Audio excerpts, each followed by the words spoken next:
Guidance du jour. Je vous invite à vous laisser inspirer par les images et les mots de ces cartes, tout en vous rappelant que vous pouvez interpréter ce jeu d'une façon différente à la mienne. Ici, pour commencer, je rencontre le musicien, la musicienne, et le mot espoir. Qu'est-ce qu'on espère? Qui on espère? On garde espoir. On parle de musique.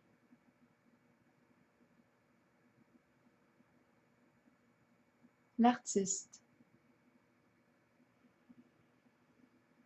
La carte de la vérité à l'envers et celle de la route me laisse entendre que la personne qu'on me présente aujourd'hui souhaite se libérer d'une certaine situation et emprunter une nouvelle direction, une nouvelle voie. La route est libre, dégagée, on a le feu vert, mais comme ma carte est à l'envers, je perçois des résistances à opérer ce changement. On parle d'un changement important. Oui, on souhaite bien se libérer d'un certain passé pour renaître dans un nouveau décor.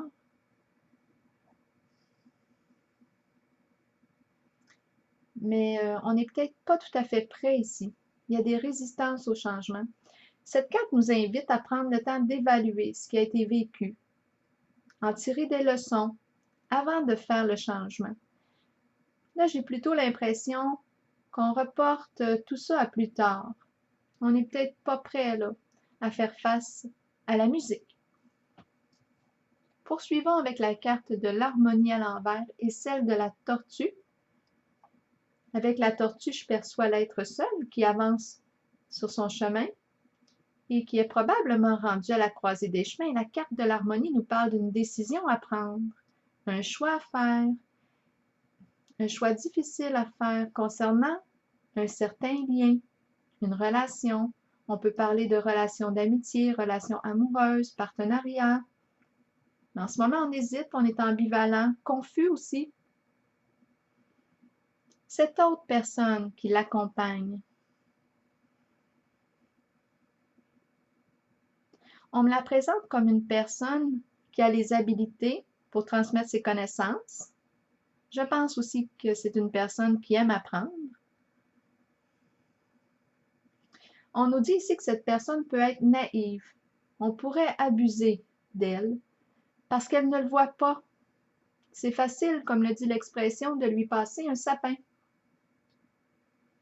Ça me fait penser, j'écoutais ce matin un auteur, il faisait référence à son passé. Il disait qu'il était trop bon, trop con dans ce temps-là et que c'est fini ça maintenant. Je pourrais aussi dire trop bonne, trop conne. On parle ici d'une personne qui est douce, rêveuse possiblement, mais en ce moment, comme ma carte est à l'envers, il y a une certaine confusion. C'est peut-être pour ça qu'on peut profiter d'elle, d'abuser de sa confiance, de sa bonté aussi. Maintenant, arrivons avec la carte de l'intuition à l'envers et le clown. Je pense ici que cette personne qu'on me présente aujourd'hui se cache la vérité. Elle ne se révèle pas telle qu'elle est. Je rencontre ici le clown, le personnage de scène, l'acteur. Bon, il y a un jeu de personnages ici. Bon, ça peut être un jeu qui est joué consciemment, inconsciemment aussi. Avec cette carte à l'envers, j'ai plus l'impression qu'on est dans le déni. On se met la tête dans le sable, on se cache la vérité, ce qui en est dans la réalité. On est dans des jeux de rôle. Là, j'ai fait mes petites recherches et j'ai trouvé une vidéo confrontante et intéressante sur le thème du déni. Je vais la déposer dans l'espace des commentaires. Donc ici, on refuse possiblement inconsciemment de voir la réalité, de se mettre face à notre réalité. Bon, par rapport à qui? Par rapport à quoi? Bon, par rapport à ce lien? On refuse de voir la réalité par peur de ce qu'elle pourrait réveiller, possiblement en soi, par peur des émotions qu'elle pourrait faire remonter à la surface, des souvenirs peut-être, qui pourraient venir toucher à une blessure importante. Donc le déni ici, le personnage serait un mécanisme de défense qui nous permet d'éviter de nous contacter les émotions vécues en cette réalité.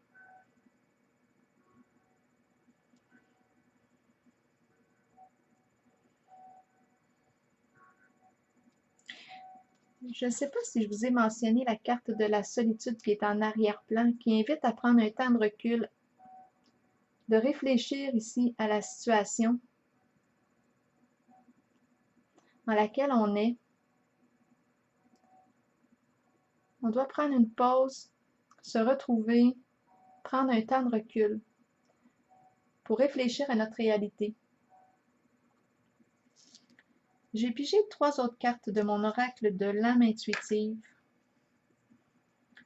J'ai pigé celle du questionnement qui invite à chercher la vérité, même à notre sujet, chercher des réponses et croire que les réponses viendront. J'ai pigé la carte les enfants qui nous parle d'innocence, d'amour universel. Elle nous rappelle de prendre le temps d'entrer en contact avec l'enfant en nous, cette partie de soi qui aime jouer, s'émerveiller devant la vie, s'amuser en toute simplicité. Et j'ai pigé la carte de l'amour. Je vais vous lire le message associé à la carte de l'amour pour terminer. Les mots-clés de cette carte: sincérité, passion, amour inconditionnel, communion avec son partenaire. Savoir comment aimer est ce qu'il y a de plus difficile dans la vie, alors que ça devrait être tout naturel. Ne mettez aucune condition à l'amour. Aimez à partir du cœur et permettez à vos sentiments de s'extérioriser. Ici, en ce moment, on est plus dans les secrets. On n'ose pas se révéler. Créez une passion en vous, de laquelle naîtra une communion que seules 2 personnes peuvent partager. On parle de 2 personnes. Ici, on nous présente le personnage. Quand on parle de personne, on parle du vrai soi. On ose se dévoiler. On enlève notre costume.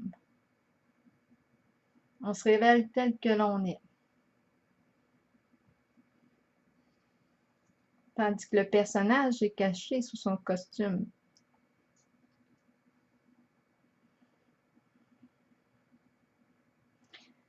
Dévoiler l'autre.